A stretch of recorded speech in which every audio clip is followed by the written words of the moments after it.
കാട്ടാനയും JCBയും തമ്മിൽ കൊമ്പുകോർത്താൽ ആര് ജയിക്കും? ഇനി സംശയം വേണ്ട, JCB തന്നെ ജയിക്കും.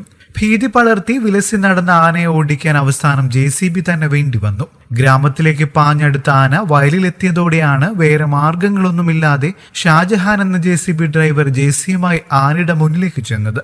കണ്ട ഉടനെ കുതിച്ചു ചെന്നെങ്കിലും ആന അപകടം മനസ്സിലാക്കി തിരികെ കാടുകയറുകയായിരുന്നു.